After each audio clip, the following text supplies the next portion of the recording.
السلام علیکم ورحمۃ اللہ وبرکاتہ۔ رب اشرح لی صدری ویسر لی امری واحلل عقدۃ من لسانی یفقہوا قولی۔ ربنا زدنا علما، اللہم فقہنا فی الدین، اللہم ارنا الحق حقا وارزقنا اتباعہ وارنا الباطل باطلا وارزقنا اجتنابہ۔ آیت نمبر 58 سورہ آل عمران تک ہم پڑھ چکے تھے اور پیچھے سے ریویو کر لیتے ہیں۔ اعوذ باللہ من الشیطان الرجیم، بسم اللہ الرحمن الرحیم۔ اذ قال اللہ یا عیسیٰ انی متوفیک ورافعک الی ومطہرک من الذین کفروا وجاعل الذین اتبعوک فوق الذین کفروا الی یوم القیامہ ثم الی مرجعکم فاحکم بینکم فیما کنتم فیہ تختلفون۔ اور وہ اللہ کی تدبیر ہی تھی کہ جب اس نے عیسیٰ علیہ السلام سے فرمایا، عیسیٰ اب میں تجھے واپس لے لوں گا اور تجھے اپنی طرف اٹھا لوں گا اور ان کافروں سے تجھے پاک کر دوں گا، اور جو لوگ تیری پیروی کریں گے انہیں تا قیامت ان کافروں پر غالب رکھوں گا، اور تم سب کو بالآخر میرے ہی پاس آنا ہے، تو میں تمہارے درمیان ان باتوں کا فیصلہ کر دوں گا جن میں تم اختلاف کر رہے ہو۔ پھر جن لوگوں نے کفر کیا انہیں میں دنیا اور آخرت میں شدید سزا دوں گا اور کوئی بھی ان کی مدد کرنے والا نہ ہوگا، البتہ جو لوگ ایمان لائے اور انہوں نے اچھے عمل کیے ان کا پورا پورا بدلہ دیا جائے گا، اور اللہ ظالموں کو پسند نہیں کرتا۔ یہ آیات ذکر اور حکمت سے لبریز تذکرے ہیں جو ہم آپ صلی اللہ علیہ وسلم کو پڑھ کر سنا رہے ہیں۔ تو ان آیات میں ہم نے عیسیٰ علیہ السلام کا زندہ آسمان کی طرف اللہ تعالیٰ کی طرف سے اٹھائے جانا، یہودیوں کے چال سے محفوظ ہونا، اور پھر اللہ تعالیٰ کا فرمانا کہ قیامت والے دن میں تمہارے اختلافات کا فیصلہ کروں گا آتا ہے۔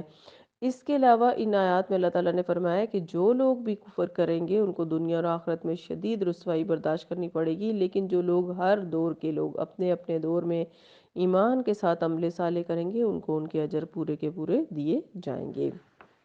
آج کی آیات، اِنَّ مَثَلَ عِیسَىٰ عِندَ اللہِ كَمَثَلِ آدَمَ خَلَقَهُ مِن تُرَابٍ ثُمَّ قَالَ لَهُ كُن فَيَكُونُ۔ بلا شبہ اللہ کے ہاں عیسیٰ علیہ السلام کی مثال آدم علیہ السلام جیسی ہے، جسے اللہ نے مٹی سے پیدا کیا، پھر اسے حکم دیا ہو جا تو وہ ہو گیا۔ تو یہاں پر جو مثال بیان کی جا رہی ہے آیت نمبر 59 میں، وفد نجران اور الوہیت عیسیٰ علیہ السلام کے حوالے سے، اس آیت سے عیسائیوں کے عقیدہ الوہیت یعنی مسیح کی تردید کا آغاز ہوتا ہے، یعنی وہ مسیح علیہ السلام کو الہ مانتے تھے۔ 8 ہجری کے آخر میں مکہ فتح ہو گیا تو 9 ہجری کو مدینہ میں وفود عرب کی آمد شروع ہو گئی۔ ان میں کچھ لوگ تو اسلام قبول کرنے آتے تھے اور کچھ اسلام کی باتیں سیکھنے آیا کرتے تھے۔ چنانچہ اسی زمانے میں نجران کے عیسائیوں کا ایک وفد بھی مدینے آیا۔ نجران حجاز اور یمن کے درمیان ایک علاقہ ہے جہاں عیسائیوں کی جمہوری حکومت تھی۔ اس وقت اس علاقے میں 73 بستیاں تھیں اور 1 لاکھ سے زائد جنگی مرد یہاں موجود تھے۔ یہ حکومت 3 سرداروں کے زیر حکم تھی۔ ایک عاقب کہلاتا تھا جس کی حیثیت امیر قوم کی تھی، دوسرا سید کہلاتا تھا جو ان کے سیاسی اور تمدنی امور کی نگرانی کرتا تھا، اور تیسرا اسقف یعنی بشپ یا لارڈ پادری کہلاتا تھا جو ان کا مذہبی پیشوا ہوتا تھا۔ اس وقت میں یہ تینوں سردار شامل تھے۔ اس وقت کے عاقب کا نام عبد المسیح، سید کا نام اہم اور لارڈ پادری ابو الحارث بن علقمہ تھا۔ تینوں سردار 60 آدمی اپنے ہمراہ لے کر مدینہ پہنچے۔ یہ لوگ جنگ نہیں کرنا چاہتے تھے کیونکہ اب مسلمانوں کی ایک مضبوط حکومت قائم ہو چکی تھی، تاہم وہ اسلام بھی قبول نہیں کرنا چاہتے تھے۔ ان کا مذہبی پیشوا ابو الحارث بن علقمہ ایک عربی النسل آدمی تھا، حقیقت کو اچھے سے سمجھتا بھی تھا، مگر محض دنیاوی مفادات کی خاطر وہ لارڈ بن گیا تھا۔ ذہین اور معاملہ فہم تھا، لہٰذا عیسائیوں نے اس کی خاطر خواہ آؤ بکت کی اور مال و جا سے بھی نوازا تھا اس کو۔ ان کی آمد کا مقصد صرف یہ تھا کہ بحث اور مناظرے میں مسلمانوں کو لاجواب کیا جائے۔ چنانچہ آتے ہی انہوں نے رسول اللہ صلی اللہ علیہ وسلم سے الوہیت مسیح کے موضوع پر بحث شروع کر دی۔ ان کا طرز استدلال یہ تھا کہ تم لوگ جب یہ تسلیم کرتے ہو کہ عیسیٰ علیہ السلام معجزانہ طور پر بن باپ کے پیدا ہوئے تھے، تو مزید یہ بھی تسلیم کرتے ہو کہ یہودی انہیں مارنے پر قادر نہیں ہو سکے، انہیں نہیں مار سکے اور انہیں آسمانوں پر اٹھا لیا گیا، تو یہ صفات کسی بندے کی تو نہیں ہو سکتی۔ نیز تم انہیں کلمت اللہ اور روح اللہ بھی تسلیم کرتے ہو، تو پھر اس سے بڑھ کر ان کی الوہیت یعنی الہ ہونے کی اور کیا دلیل ہو سکتی ہے۔ آپ صلی اللہ علیہ وسلم کی عادت مبارکہ تھی کہ جب کوئی ایسی صورتحال پیش آتی تو آپ فوراً جواب نہیں دیا کرتے تھے، آپ جواب دینے کے بجائے وحی کا انتظار فرماتے تھے۔ چنانچہ آپ صلی اللہ علیہ وسلم نے انہیں صاف کہہ دیا کہ اللہ تعالیٰ کی طرف سے وحی آنے پر میں تمہیں ان باتوں کا جواب دوں گا۔ اسی موقع پر اس سورہ کی تقریباً 30 آیات نازل ہوئیں، جن میں سیدنا یحییٰ اور سیدنا عیسیٰ علیہ السلام کی پیدائش کا تفصیلی ذکر ہے، اور ان میں عقیدہ الوہیت مسیح کا پورا پورا رد بھی موجود ہے کہ عیسیٰ کبھی بھی الہ نہیں ہو سکتے۔ خلاصہ یہ ہے کہ اگر سیدنا عیسیٰ علیہ السلام کی پیدائش معجزانہ طور پر ہوئی تو اسے اللہ کی قدرت کا کرشمہ کہا جا سکتا ہے، اس میں عیسیٰ علیہ السلام کا اپنا کوئی کمال نہیں ہے۔ اور اگر سیدنا عیسیٰ علیہ السلام مردوں کو زندہ کرتے تھے تو وہ صاف کہہ دیتے تھے کہ میں یہ اللہ کے اذن سے سر انجام دے رہا ہوں، یعنی وہ ایک معجزہ تھا، اور یہی صورتحال ان کے زندہ اٹھائے جانے کی بھی ہے، وہ بھی اللہ کا معجزہ ہے۔ اللہ تعالیٰ نے انہیں یہود سے بچایا اور اپنی طرف اٹھا لیا۔ عیسیٰ علیہ السلام تو اپنی مدد کے بھی محتاج تھے، وہ الہ کیسے بن گئے؟ عیسیٰ اور آدم علیہ السلام کے درمیان جو مماثلت ہے، دوسرے دن آپ صلی اللہ علیہ وسلم نے ان کو یہ آیات سنائیں تو انہوں نے ابنیت مسیح کے متعلق سوال کر دیا اور کہا کہ بتاؤ اگر عیسیٰ علیہ السلام ابن اللہ نہیں ہے تو ان کا باپ کون تھا؟ مذکورہ آیت ان کے اسی سوال کا جواب ہے۔ اللہ تعالیٰ نے فرمایا اگر باپ کا نہ ہونا اللہ کی ابنیت یا الوہیت کی دلیل ہے، یعنی اگر عیسیٰ کا والد نہیں ہے تو اس سے یہ مطلب تو نہیں کہ وہ خدا نخواستہ اللہ کے بیٹے بن گئے ہیں یا اللہ ہی بن گئے ہیں، تو پھر عیسیٰ علیہ السلام کی نسبت سیدنا آدم علیہ السلام الوہیت کے زیادہ حقدار ہیں، کیونکہ باپ کے علاوہ ان کی تو ماں بھی نہیں تھی۔ لیکن تم انہیں تو، یعنی یہود کو، عیسائیوں کو کہا جا رہا ہے، وفد نجران کو، کہ تم انہیں تو الہ نہیں مانتے، پھر عیسیٰ علیہ السلام کو کیوں الہ مانتے ہو؟ لیکن یہ لوگ ہدایت حاصل کرنے یا اسلام قبول کرنے تو آئے نہیں تھے، محض بحث کرنے کے لیے آئے ہوئے تھے، اپنے مذہب کی حقانیت کو بحث کے ذریعے ثابت کرنا چاہتے تھے۔ لہٰذا اگلی آیت میں اللہ تعالیٰ نے ان سے متعلق دو ٹوک فیصلہ سنا دیا کہ اگر یہ لوگ کج روی سے اور بحث انہوں نے ترک نہیں کرتے تو انہیں اپنے مذہب کی حقانیت پر اتنا اعتماد ہے تو پھر مباہلہ کر لیں تاکہ یہ تنازع حل ہو جائے۔ مباہلہ جو ہے یہ ایک دوسرے کو لعنت کرنا ہے، جب کوئی اپنی بات ثابت نہیں کر پاتا تو پھر وہ ایسے کرتا ہے۔ اگلی آیت پہلے دیکھ لیتے ہیں، آیت نمبر 60۔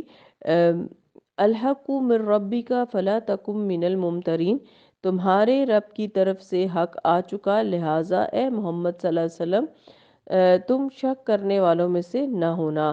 فمن حاجک فیہ من بعد ما جاءک من العلم فقل تعالوا ندعو ابناءنا وابناءکم ونساءنا ونساءکم وانفسنا وانفسکم ثم نبتہل فنجعل لعنت اللہ علی الکاذبین۔ پھر اگر کوئی شخص علم وحی آ جانے کے بعد اس کے بارے میں آپ صلی اللہ علیہ وسلم سے جھگڑا کرے تو آپ صلی اللہ علیہ وسلم اسے کہیے آؤ ہم اور تم اپنے اپنے بچوں اور بیویوں کو بلا لیں اور خود بھی حاضر ہو کر اللہ سے گڑ گڑا کر دعا کریں، جو جھوٹا ہو اس پر اللہ کی لعنت ہو۔ تو اہل نجران کا مباہلے سے فرار اور جزیہ قبول کرنا۔ اس آیت میں مباہلے کا طریقہ کار بیان کیا گیا ہے۔ جب یہ آیت نازل ہوئی اور آپ صلی اللہ علیہ وسلم نے انہیں سنائی تو وہ کہنے لگے ہمیں کچھ سوچنے اور مشورے کی مہلت دی جائے۔ پھر جب ان کی مجلس سے مشاورت قائم ہوئی تو ایک ہوشمند بوڑھے نے کہا اے گروہ نصارہ، تمہیں معلوم ہے کہ اللہ نے بنی اسماعیل میں سے ایک نبی بھیجنے کا وعدہ کیا ہے، ممکن ہے کہ یہ وہی نبی ہو، جو باتیں اس نے کہی ہیں وہ صاف اور فیصلہ کن ہیں۔ اگر یہ فی الواقعہ وہی نبی ہوا اور تم لوگوں نے مباہلہ کیا تو تمہاری نسلوں کی بھی خیر نہیں ہوگی، بہتر ہے کہ ہم ان سے صلح کر لیں اور اپنے وطن لوٹ جائیں۔ چنانچہ دوسرے دن جا کر انہوں نے آپ صلی اللہ علیہ وسلم کو اپنے فیصلے سے مطلع کر دیا، صلح کی درخواست کی اور جزیہ ادا کرنا قبول کر لیا۔ اس واقعے کو امام بخاری رحمہ اللہ نے مختصر ان الفاظ میں روایت کیا ہے۔ امیر امت عبیدہ بن جراح سیدنا حذیفہ رضی اللہ عنہ کہتے ہیں کہ نجران سے عاقب سید آپ کے صلی اللہ علیہ وسلم کے پاس آئے، یہ لوگ آپ صلی اللہ علیہ وسلم سے مباہلہ کرنا چاہتے تھے۔ ان میں سے ایک نے دوسرے سے کہا اگر یہ نبی ہوا اور ہم نے مباہلہ کیا تو پھر نہ ہماری خیر ہوگی نہ ہماری اولادوں کی۔ پھر انہوں نے آپ صلی اللہ علیہ وسلم سے کہا جو جزیہ آپ صلی اللہ علیہ وسلم مانگتے ہیں ہم دے دیں گے۔ آپ صلی اللہ علیہ وسلم ایک امین آدمی اور خیر خواہ ہے، اور ہمارے ساتھ آپ ایک امین آدمی ہمراہ کر دیجئے جو فی الواقعہ امین ہو۔ یہ سن کر آپ صلی اللہ علیہ وسلم کے صحابہ انتظار کرنے لگے کہ آپ صلی اللہ علیہ وسلم کس کا نام لیتے ہیں۔ چنانچہ آپ صلی اللہ علیہ وسلم نے عبیدہ بن جراح کو کے لیے کہا کہ اٹھو۔ جب وہ کھڑے ہوئے تو آپ صلی اللہ علیہ وسلم نے فرمایا اس امت کا امین یہ شخص ہے۔ یہ صحیح بخاری کی حدیث ہے۔ تو اہل نجران نے حق بات کو قبول نہ کیا اور مباہلے کے بجائے صلح اور جزیہ دینے یعنی ذمی بن کر رہنے کو ترجیح دی، تو ان کی حکومت انہی کے پاس رہی۔ اگر وہ مباہلے کو قبول کرتے اور اپنے اہل و عیال کو لے کر واپس نہ آتے یا صلح کی پیشکش کے بغیر واپس چلے جاتے تو ان کا شمار فسادیوں میں ہوتا اور ان کا بھی وہی حشر ہوتا جو یہودیوں کا حشر ہوا تھا۔ تو اس لیے آپ کو سمجھ آ گئی ہوگی کہ مباہلہ کا کیا مطلب ہے۔ یعنی اگر آپ صلی اللہ علیہ وسلم اپنے تمام ازواج اور بیٹیوں کو لے کر آتے اور وہ یہ کہہ دیتے کہ ہم سچے ہیں اور ہم میں سے اگر کوئی جھوٹا ہے تو اس پر اللہ کی لعنت ہو، تو ظاہر ہے آپ صلی اللہ علیہ وسلم اور آل رسول تو جھوٹ نہیں بول سکتے تھے، تو پھر ان کی لعنت تو عیسائیوں پہ پڑ جانی تھی۔ اس لیے انہوں نے پھر اس سے گریز کیا اور بیچ بچاؤ کر کے وہ یہاں سے نکل گئے۔ اگلی آیت بھی دیکھ لیتے ہیں کہ اِنَّ هَذَا لَهُوَ الْقَصَصُ الْحَقُّ وَمَا مِنْ إِلَٰهٍ إِلَّا اللَّهُ وَإِنَّ اللَّهَ لَهُوَ الْعَزِيزُ الْحَكِيمُ۔ یہ بالکل سچے واقعات ہیں اور حقیقت یہی ہے کہ اللہ کے سوا کوئی الہ نہیں اور اللہ ہی بالادست اور حکمت والا ہے۔ فَإِن تَوَلَّوْا پھر اگر وہ مقابلہ نہ کریں، پلٹ جائیں، فَإِنَّ اللَّهَ تو بے شک اللہ تعالیٰ علیم بالمفسدین فسادیوں کو جانتا ہے۔ تو جیسے ہم نے ابھی پڑھا کہ اگر یہ لوگ بغیر صلح کے آ جاتے تو ان کا شمار جو ہے وہ فسادیوں میں ہوتا اور پھر اس سے اللہ کی پکڑ آتی ان پر۔ تو آج کی آیات میں ہم نے جو ہے وہ عیسیٰ علیہ السلام کی الہ ہونے کے بارے میں جو وفد نجران کا نظریہ تھا اس کو ہم نے پڑھا اور یہ بھی پڑھا کہ اللہ کے رسول نے اللہ کے حکم سے ان کے ساتھ کیا معاملہ کیا۔ اللہ تعالی ہم سب کو بہترین طریقے سے قرآن پاک سمجھنے والا بنائے اور اپنے دین پر عمل کرنے کی توفیق عطا فرمائے، آمین۔ سبحانک اللہم و بحمدک نشہد ان لا الہ الا انت نستغفرک و نتوب الیک۔ السلام علیکم و رحمۃ اللہ وبرکاتہ۔